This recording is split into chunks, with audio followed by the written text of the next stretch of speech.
Well, good morning again, everybody, and welcome to the investment class. It is October the 17th, 2020. And this morning we're going to talk more about planting seeds and kind of piquing the interest of your clients, particularly in regards to being able to offer them investments as well. And so there's a couple of things that I want to kind of talk about before we get into the actual slides and the verbiage, which I think so much of it really is, again, we're in that like and trust business, so you want to do as much as you can to cultivate that. And the first thing that I want to start with is, first of all, and I say this pretty much every time, but I think it's huge. It is your appearance, and it's not just, that you got a suit on and things like that, although that's important. But, depending on, your markets, when people are thinking about investments in particular, or a financial professional or financial advisor, if you were to kind of close your eyes and think about what does that person look like, really, you kind of want to be that person as much as possible. And these were a lot of lessons that I'm going to share with you guys that I've learned kind of, just through life along the way, through feedback that I've received, and kind of a lot of trial and error, right? But so I come from a consulting background. So I've been suited up since I was, I started working full time since I was 16, right? But I didn't know how to dress and everything back then. But when I started working at Booz Allen when I was 18, I had to learn about wearing suits and looking professional. Not just the suits, the bags, the accessories, things like that. And I don't want things to really sound, materialistic or anything like that, right? But I will fast forward a little bit. As much as I knew to kind of suit up to things, and I'll say this kind of like as a side. I know that sometimes, like, and I'll go ahead and put Shaq out there, right? It's like some of our leaders are dressed a little bit more casually. Bruce, Shaq, things like that. Like, even Ben, a lot of times you'll see him on stage, maybe even in a t-shirt, right? And that's on stage. But they've kind of earned that, so to speak, right? Like they've already paid their price. They've already, done what it took to kind of get to where they need to be. And I'm sure that when they're with, clients and things like that, or at least in the beginning stages and everything, like that they were more than likely kind of dressed up more. I know that Christian David, who makes just shy of $1 million a year in our company for many, many years, he said that, I want to say at least for like the first, I don't know, till he was making like 250 or something like that, like he suited up always, right? And at least, the blazer, and the button up shirt, maybe not always a tie, right? But there's a reason why, because people are coming in, they're judging you, they are, right? Just kind of instantly, and they're seeing, is this person credible or not? And the reason why it's so important with investments is because it's like, it's one thing if it's like life insurance, $80 a month, $100 a month, whatever, things like that, right? But when it's their life savings, they're going to be that much more kind of concerned and that much more kind of nitpicky and things like that, whether they're consciously realizing that or if it's like kind of like a below the surface unconscious thing. But think about it, like if you had to go, to, like see an attorney for some reason, and he was, just fairly casual, or if you had to go see like a doctor and he wasn't, dressed appropriately and things like that, he might be like the most skilled person in the universe, but like our paradigm, the way that our brain makes things, like helps us to understand now, is going to be a little bit off. Okay. So I kind of can't stress that enough, ladies, like we have our suits, we can wear pantsuits, skirt suits, things like that, get like a nice, modest blouse. My favorite colors, for men and women, is of course the navy blue. If you don't have money for anything else, get a navy blue suit. I know for men, like at Macy's, and women at Macy's, like you can get a nice suit for like $100 and everything like that, right? Also like a charcoal or like a dark gray. Honestly, though, that's the grand majority of the time the colors, that I'm wearing. And then something just kind of like, a neutral, lighter, softer color. Like you don't want to call attention to you, just want to look professional. Like even I remember in the early days, well, not the early days, but not all too long ago before I started Primerica, I was interviewing and getting, you know, like looking for other jobs, things like that. And at this point, I was kind of like a higher level, more like director, you know, just kind of below the executive kind of level. And there was this one lady who basically, in her kindness, told me, she's like, Sophia, you got to upgrade your bag, you know, and stuff. And I know like all the ladies are like, woo, woo, and they're all like, you know, they're like trying to tell their husband, like, hey, I need me a new bag, right?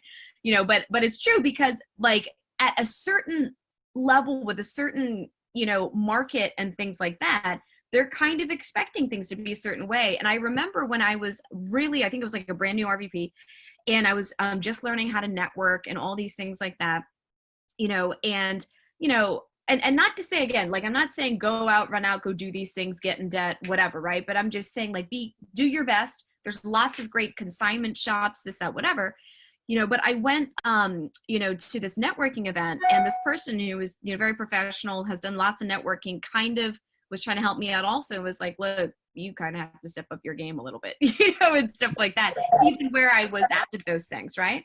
Hang on, I'm going to mute you, Charmaine, real quick. So, you know, so even with that, like, I was like, wow, I have to be more conscientious. And that's when even like details like, you know, like my nails, getting my nails, I haven't been done since like COVID, right? But it's like, even things like that, which I've never done, never really valued that. I learned that to play the part in certain places, that's what it is. And I'm not going to tell you that it's because of a suit and it's because of, you know, nails or this or that, that's why I'm, you know, getting these clients. But I will tell you, in my heart of hearts, honestly, I'm pretty confident that it's like it helps. It helps, right? So if you don't have any, you know, suits or like decent looking things and everything like that, right?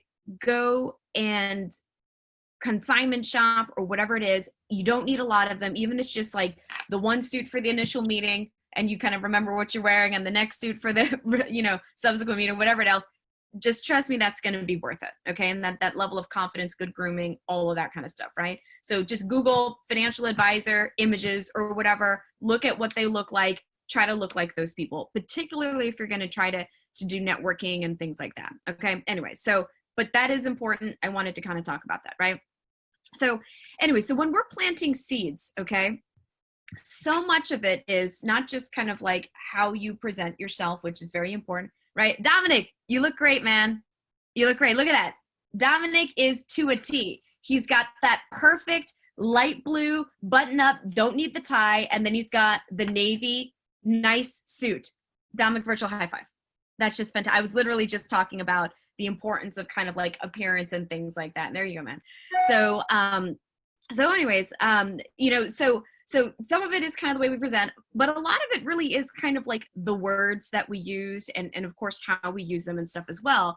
But I love these power phrases, you know, and all of this training is really going to be about kind of planting those seeds. So first of all, I'm going to take a step back and tell you guys about like when I go into a KT, you know, how that, you know, how like the flow of that goes. I'm also going to show you guys how some of my slides look, and I'm going to go over exactly the verbiage that I say on each one of those slides. Okay. Because there's a lot of kind of like everything that I say is extremely intentional. Okay. So, and I want you guys to be able to feel free to like leverage whatever it is that you can, you know, whether it's things even from my story, right? If there's certain things that can become relevant to you, you don't have to say, you know, I remember some of my teammates are like, well, I'm not a first generation American, or like, I'm not, you know, Korean and all this other kind of stuff like that, right? You know, you can say you are in your heart, right? Right? Okay. I give you permission. But, you know, but whatever it is where it's like, oh, well, I found this and I learned that. And, you know, whatever, those sorts of things, feel free to incorporate that, you know, into your own story, your own presentation. Okay. And sorry, real quick, just a step back before that. Again, of course, being in the right market helps a lot. Okay. When I'm talking about like investments, right? Investments become relevant to people that care about investments and or have money and or have investments. Okay. And so it's like, you know, right now, a lot of my market is just so happens to be, I haven't been intentionally trying to work in this market. I know if you talk to a lot of people that more so focus on target investments, they will tell you this, right? But it's like, you know, it's like 50 plus. Okay. Why? Because now, unfortunately, right, they should be thinking about, you know, investments and all of that stuff much younger. But as you're kind of approaching retirement age, then something goes off in your mind. You're like, man, I can't do this forever. You know, it's like, I got to do something different. Okay.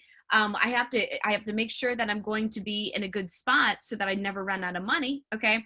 So with those sorts of things, they so happen to mostly be on average 50 plus. Okay. So, you know, that, you know, referrals, like people know like people, and like I so happen to be a lot kind of in that market. And or when you're doing your KTs, like I still meet with young people, the young machos, things like that, right? And they send me to other machos. So I have like, you know, those folks, and then I have like their parents, you know, or other aunts and uncles, coworkers, colleagues, things like that, that are kind of more on that end.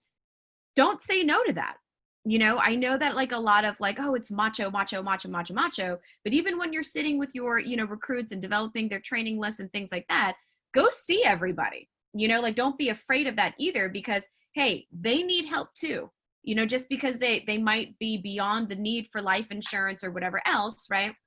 You know, but they need help too. So being in kind of like, you know, that right market, that good market. Also, one thing that I want to mention is like, you know, and I can't remember, I think it's Tanya posted this. She's like, you know, we're in financial services, not social services. So if you're going to be doing investments, right, people need to have some sort of money, you know, right? If you're going to have a car wash, but if somebody's on a bicycle and stuff like that, you might not be as successful, even if you got the best car wash in town, right? So it's like, understand too, that, you know, with certain like, you know, markets or people maybe just super duper just starting out, you know, things like that, you know, of course, do your $50 a month packs and everything, but it's like, you know, you might not get as big trades, just understand that. And then also you kind of titrate the type of, you know, presentation and things. Like you don't need to like blast them with like everything, right? But the people that do have money, right, you do need to have a lot of knowledge and information and convey things to kind of show that you are, you know, an expert. And even if you're just learning how to be an expert, right? Like if you kind of memorize what the most, you know, expert people say, and you're able to convey that at least at a, you know, a base level, that's where it all begins. Okay. So don't be like, oh, I have to be a, you know, investment professional that like all like know everything already. You don't need to. I didn't start out that way, right? You got to learn somewhere, but you can learn a presentation, you know, and you can always bring, you know, like an upline with you or a mentor with you or whatever else. And you will learn things along the way. Eventually you will be giving this class and things like that as well. Right. So I just kind of want to say those things. So first of all, when we are kind of starting out and you're going to that KT, okay, right? You know, I always start out with rapport building, of course. Okay. So that's important, that you need to be doing that in any which way. Okay. Right. But another thing that I always, always, always do is I talk about my personal story. So I start out and I, you know, chit chat, get to know them, casual, be a human being, you know, and stuff like that. Right. You know, you can form them, FORM, family, occupation, recreation, motivation, right? And in a very natural way, you see pictures on the wall or whatever it is, you know, things like that, you ask questions, whatever. Okay. Right. You know, but then, you know, you do your kind of like intention statement, right? And you can just kind of mention, it's like, hey, you know, so this is what we're going to do. And if you want, I'll, this isn't as relevant to planting investment seeds, but I'll kind of tell it to you guys. So, you know, the intention statement, it's like, okay, well, thanks again so much, you know, Andy and Tina, for allowing us to, you know, come into your home and to be able to do this training. We're really excited about it. So Ian, yeah, Ian, as you're kind of blowing your nose and things like that, go and put you on the spot, man. Ian, who's blowing his nose right now, not taking notes. No, just kidding. You know, but, you know, so basically, you know, what we're going to do here is, you know, I would love to be able to learn, you know, a little bit more about you guys. Like if you haven't already done that already, right? You know, I'll share with you a little bit about, you know, myself, my background, so you know who Ian's working with, and then we'll get right into more about who we are and what we do for families. Is that fair enough, right? So I kind of mentioned that up front so they know that when I kind of give my story that it's not like, are you talking about yourself? You know, and things like that, right? And I give it in the context of, so that you know who Ian's working with, right? Okay, so anyway, so in my story, and I'll share with you guys my story and I'll kind of chop it up. And I do encourage you, if it's helpful, right, to use bits and pieces of my story because my story is a mini up meeting and a mini KT in and of itself. Okay. And to be quite frank, like sometimes if I'm like, on a phone call or, at an, out and about at an event, whatever that is. Right. And it's just kind of like, I kind of sometimes mention those things. You're like, oh, tell me a little bit more about yourself, or even like on a one-on-one, right? A one-on-one being that we are, networking with another business professional, self-employed professional, right? So it's like, it kind of says the points you want to say, or setting that stage without going into slides and stuff yet, right? So it's a bit more informal, but also again, we're in like and trust. So they want to like, trust, connect with you, right? As a person and also as like a company. Okay. Right. And so because and this is my story, I think a lot of you can leverage this in some way too. I was a client for all these years. Okay. So if you were a client, right, what does that tell the potential clients that you're talking to, right? It's kind of like, hey, I sell Mercedes. I've been driving Mercedes. I drove Mercedes for 20 years before I started selling Mercedes, right? So it's like, these are certain things. They're like, oh, of all the cars that you could drive and of all the car dealerships that you could work at, for some reason you chose Mercedes, right? And so it just adds that extra level of credibility. Okay. So I'll tell you guys a little bit, I'll go chat through my story. Then I'll pick out some of those other slides. I'll say those verbiage and I'll kind of explain as we go. Right. So anyways, and I'll kind of breeze through things, but it's like, all right, so, I talk about how I'm a first generation American, whatever, right? I talk about my degrees. Okay. If you have degrees and if it potentially, like, especially if it like Dominic is like PhD, descended from heaven, like total scholarship, like amazing, genius, brilliant. It's Dominic, y'all, right? Like MIT grad, all these things like that, like imported from Germany to study in this country to like be awesome in what he does, right? Hey, when it comes to investments, people like smart people, okay, and stuff. Whether and with the degrees and whatever, like I said, you don't need that if you don't necessarily have that. There are people like Howard Lashner doesn't have a college degree. He's top dog, and things like that. Okay, right? So it's like you don't need that. But I would say in the DC metro area, it helps, so if you have certain degrees, or even if it's just like, I went to college, whatever, like juicy goodness, I graduated with honors, or like Shaq talks about his double major, things like that, whatever you can pull out, if it's a cool school or whatever it is, talk about it. Okay. Right. So I talk about the education. I talk about, where I worked before. Okay. So, and by the way, when I talk about the education, it's more of like maybe a recruiting thing and stuff like that. But it's like, I'm like, yeah, I got all them degrees and I didn't really do that much for me. You know what I'm saying, right? Because a lot of us in that middle class, a lot of people we're meeting with are like, degree. It's like, it might help if you have a certain path that you're going down. But for most of us that are just trying to like make an income somehow, there's other ways. It doesn't always require those degrees, right? Now, if anybody's in school, don't be a fool, stay in school, things like that, right? But okay. Anyway, so I talk about where I worked. So if there's areas where you can kind of say, like, I think like Richard was like, like the king of a company or something like that. He was like, like very successful also, things like that. Awesome, right? All hail King Richard. Okay, he's a very successful guy. So he can talk about that, right? Why? Because even though we're talking about investments, okay, right? But they just want to say, hey, if you were successful in some area, I was the senior manager, I was at this, I was that, whatever it was, right? Like they want to hear that. They want to know whatever it is that you can say, hey, I was good at that. And now, oh, if you're good at that, you'll probably be good at this. That helps, right? So I talk about the companies I worked with, things like that, whatever's notable, whatever's cool, like highlight that, okay? Because people want to know that like you're successful, you're good at things, whatever it is, okay? So I talk about that. And then also, I talk about my own kind of like journey, and it's a little choppy, right? But I'm saying these are the points that I mentioned in my story, and you should spend some time, figuring out how, like, craft your story. If you don't have a good story, craft it. Spend some time between now and next week, right? After this training, after you set your points, whatever it is, spend a little bit of time on that, because again, this is your like natural human story of your KT without it, being a KT if you're at a party or whatever it is. I know Ian goes to a lot of parties. We all know that.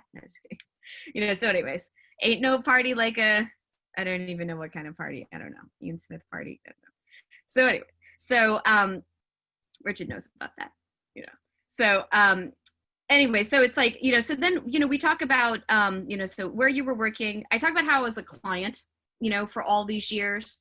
Okay, right? If you're not a client already, I think everybody on this call, I don't know everybody like super duper well, but I think you all are at least clients. And if you've been a client for a long time, I know, that the Hoffmans were clients for a long, long time, right? And things like that, talk about that. Because then, like, if you were a client before you even worked with the company, even better. Why? Because it's like, then it's like, oh snap, you really believe in it, and after all these years, and I talk about, after all these years, like I saw the difference it made in my financial bottom line, stuff like that, right? They want to hear that. It's like, oh, you saw all these differences? Oh, then if you saw them, I could see them, kind of thing, right? You want to relate to that, okay? And it also shows a lot of genuineness, right? So I talk about how I was a client for a long time. I talk about also my own, and this is maybe a little bit more of like a recruiting thing, but how I spent 2 years researching business models before choosing to build a brokerage here. Okay. So what's that whole point? Okay. Now, whether you spent 2 years going through all that detail or whatever, or not. Okay. But it's like, maybe it's like, I spent my time doing a lot of due diligence because choosing the right company to associate with and to represent was super important to me. Okay. So if you were a client, how would that make you feel? It means, hey, basically what you're saying is I already vetted the companies out there, and there's nothing else like what we're able to offer here. Okay. I also talk about, my experience as a client, how, I had a great experience, the professionalism, the integrity, the mission, right? And if they're Christian, I mentioned, we're a Christian-based company. You know what I'm saying? I don't say you don't have to be Christian, to be here, right? But Art Williams, like, he loves him some Jesus. It's like we go to these, top meetings and things like that, and they straight up, like at the trips, is that, and like officially, they still bless our, our meeting, our day, our meals. Like we say a prayer, y'all. Like official company stuff. Like how cool is that? Particularly if that's an area where you can connect with people. Also, you don't have to mention it, but like especially in like my market, I think in a lot of your markets, like they love that. Like how great is that too, right? So anyways, so I talk about that. And then I also talk about the credibility of the company. Okay. So that's another important thing as well. Now I will tell you, I talk about the credibility of the company. I talk a lot about Primerica. I don't always like say it up in their face up front, and why is that? Okay. Unfortunately, because, you guys know, right? It's like, the best thing about our company is that we, hire a lot of people, give a lot of people a shot. But in some ways, like the worst thing about our company is also that as well, because there are a lot of people that pop in and kind of like don't get trained, don't take things seriously, aren't professional, and kind of give us a bad name, unfortunately. And they think because you met one person, that applies to everybody. Okay, right?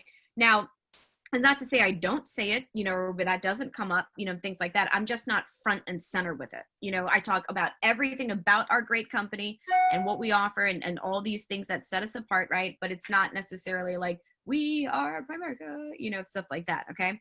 So, but anyways, but I talk a lot about the company, how, like I was researching different companies. I talk about the history, the genesis of, founded in 1977, I even a lot of times even say Art Williams, things like that, how we were founded on a mission. We grew to be the largest by far in the industry, right? I talk about how big we are. I talk about the different companies that, invested in us and things like that. BlackRock, Fidelity, and Vanguard, they have $1 billion in our company, right? I talk about the ABCs of making money, international New York Times bestselling book.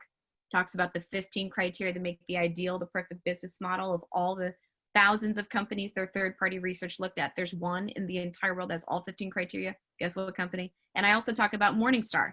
Okay, right? So I say, and if you're familiar with Morningstar, and I tell them this was my due diligence process. These were the things that I found out. Okay, you guys can say that too, right? Whether you found that out right now, and stuff like that, or you found that out a long time ago. These are things you found out. Okay, right? So it's like, well, some of the things that I really love or I really admire about the company is, what I found out was, right?